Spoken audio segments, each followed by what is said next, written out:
वास्तव में भाव ये लाल जी अकेले कभी ना पामे। सबरे सखान को संग लेकर के, किशोरी जी की सब सखीन को संग लेकर के, और भैया जितने भक्त ठाकुर जी के चरणाश्रित है चुके हैं अब तक, वे सबरे भक्त भी आएंगे प्रसाद पावे। सूरदास जी भी आएंगे, कुमनदास जी भी आएंगे, हमारे ब्रज के अष्ट सखा आवेंगे, करमेती बाई भी आवेगी, मीराबाई भी आवेंगी, हितरवंश महाप्रभु भी आएंगे, स्वामी शेरदास जी, जो जो ठाकुर जी के शरणागत है चुके हैं भजन के माध्यम से, ठाकुर जी सबको लेके आवेंगे। और कई जगह 56 भोग होवे तो एक थाल में छोटी छोटी 56 कटोरी धर दें, लो यही है 56 भोग। तो ठाकुर जी बेचारे शर्म के मारे कोई ये बुलावे ही ना है, बोले कहा करूं ऐसो नेक्स्ट 56 भोग धरो है। लेकिन आज तो ठाकुर जी पर्दा या मारे लगो, ठाकुर जी निमंत्रण देवे गए सबन को। अभी है ना यहाँ पे, सबन को बुला के ला रहे हैं, आ जाओ रे भैया मथुरा में जोर को मारा, आज चकाचक घुट रही है आज तो, चलो सबरे। तो सबरे सखान को लेवे गए लाल जी। अभी गैयाऊ आमेंगी, बंदर हुआ है, मरकान भोक्षण विभजति सचेन नात्रिभंडम भिनत्ति। ठाकुर जी तो सबके संग पामे, अकेले ना पामे। तो या हमारे मंदिरों की प्रणाली में भी ठाकुर जी के आगे थाली ना रखी जाए, ठाकुर जी के आगे पूरी पूरी सामग्री रखेंगे। कढ़ाई में कढ़ी बना करके वह कढ़ी को बड़े बर्तन में रख के, भले ही ठाकुर जी को स्वरूप नेक्सस है। हमारे ब्रज के ठाकुर जी श्रीनाथ जी उदयपुर में विराज रहे, उदयपुर के पास, वहां कभी आप सेवा प्रणाली देखो, पुष्टि मार्ग को प्रथम स्थान है। तो श्रीनाथ द्वारा में श्रीनाथ जी के मंदिर के ठीक बगल में एक ही प्रांगण में श्री नवनीत प्रिया जी लड्डू गोपाल हैं, छोटे प्रथम लड्डू गोपाल मान लो उन्हें, या विश्व के प्रथम लड्डू गोपाल वही हैं, श्रीमद वल्लभाचार्य जी के ठाकुर जी। इतने बड़े हैं बस नेक्से से, लेकिन उनकी सेवा श्रीनाथ जी के सन्मुख यदि इतनी सामग्री गई है तो वो सामग्री गिनी जाएंगी और उनकी दुगनी लगाई जाएगी नवनीत प्रिया जी के आगे। जबकि श्रीनाथ जी को स्वरूप बड़ा है और लड्डू गोपाल जी जो नवनीत प्रिया जी वो छोटे से हैं, पर उनको दुगनी दुगनी सामग्री धरी जाए। क्यों? मैंने पूछी एक बार, मैंने कि ये नेक्से से गोपाल जी इनको इतनी सारी सामग्री क्यों? तो दो भाव बताए। एक भाव तो ये बताया, बोले वो तो श्रीनाथ जी हैं, वो तो श्री जी और ठाकुर जी दोनों एक संग पामे, पर ये लड्डू गोपाल तो नेक्से से है ना, तो मैया बाबा बलराम जी, रोहिणी मैया, सबरे सखा, सबरे ब्रजवासी सबन के संग पामे, हमारे दुगनी सामग्री लगे। और दूसरो भाव का बतायो? दूसरो भाव ये बतायो कि नवनीत प्रिया जी छोटे से हैं, तो जब श्रीनाथ जी को भोग लगे तो नवनीत प्रिया जी अपने सेवकन को भेजें, जाके देख के आओ श्रीनाथ जी की कितनी सामग्री है, कहीं मेरो स्वरूप छोटो जान के मुझे थोड़ो तो ना देंगे, मुझको दुगनो दुगनो चाहिए। और यदि नेको सामग्री में कटौती है, या महाराज नाराज है जाएं, अगर उनकी 50 रोटी है तो यहां 100 आनी चाहिए। कहीं छोटे रूप को जान करके भेद तो ना ही कर रहे।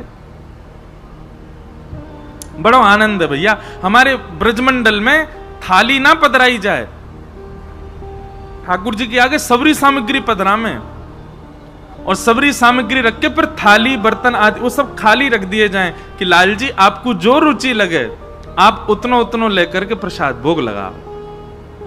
लेकिन अब घर की सेवा में ये संभव नहीं है, तो घर की सेवा में तो फिर थाली रखी जाए। अच्छा, कई लोग बड़े विचित्र हैं, भूख इतनी भी सहन ना होवे कि महाराज थाली ठाकुर जी की गई, ठाकुर जी के आगे थाली रखी है, अभी प्रसाद भोग रखो है, स्वयं लगा के पान लगे, बोले लाल जी को भोग रखी तो है, वो पा रहे हैं, मुंह पा रहे हैं। भोग को नियम है कि ठाकुर जी पालें, वाके बाद वो सबरी सामग्री सब सामग्री में मिलाओ घर की सेवा में। वैसे तो प्रयास ये करो सबरी सामग्री ठाकुर जी को पवाओ, पूरी पूरी धरो ठाकुर जी के आगे। क्यों? हम लोग पावे बैठे, अब सब्जी खत्म हो जाए तो दोबारा परोस दी जाए, अब ठाकुर जी के आगे तो नेक नेक धरे आए। अब ठाकुर जी यूं करूंगा मैं छुपा छुपा के खाऊंगा, क्यों? दोबारा अगर खत्म होगी तो देवे तो आवेगो ना। समझ में आ रही है बात? अगर कर सको, और या फिर दूसरा एक और उपाय बताएं, बड़े बड़े पात्र ले आओ, बड़ी थाली, बड़े कटोरा, बड़े बड़े पात्र रखो ठाकुर जी के आगे, तो वहां में भर भर के सामग्री धर दो। ठाकुर जी की जितनी रुचि उतना पामेंगे, सब सखान को पमामेंगे, फिर वहां को पाओ। तो आज ये सुंदर ठाकुर जी को 56 भोग होएगो, बड़े आनंद में लाल जी। तो आज बस मन बड़ो प्रसन्न हो, प्रथम प्रारंभ से ही देख करके, तो हमारे पूरी भूमिका ऐसी बन गई। प्यारे गिरधर लाल जी को सेवा बहुत प्रिय है, पर सेवा में भाव हो। कई जगह आप लोगों को अनुभव होएगा कि व्यवस्था तो बहुत अच्छी होती है पर भाव नहीं होते। पर यदि भाव सुदृढ़ होंगे ना, तो भाव की सुदृढ़ता से व्यवस्था अपने आप अच्छी हो जाएगी। भाव अच्छे हो, व्यवस्था अच्छी हो, सेवा में यह विचार मत करो। भाव सुंदर हो तो सुंदर भाव से व्यवस्था अपने आप अच्छी हो जाएगी। आज बाल लीला और ठाकुर जी की सब लीलान को प्रसंग है। आज बहुत सारे प्रश्न आए हैं, कुछ कुछ प्रश्नन के हम उत्तर दे दें, जो जो मति में आते जाएंगे।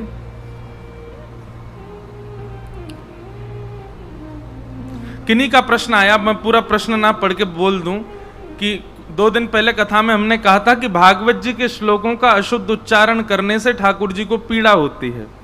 तो किन्हीं ने लिख करके दिया है कि हमारे पूज्य पिताजी महाराज की एक भागवत जी निकली भई हैं, उन्होंने कात्यायनी में कात्यायनी वृंदावन में आज से 20 वर्ष पहले कथा करी, और पहले की बात होगी।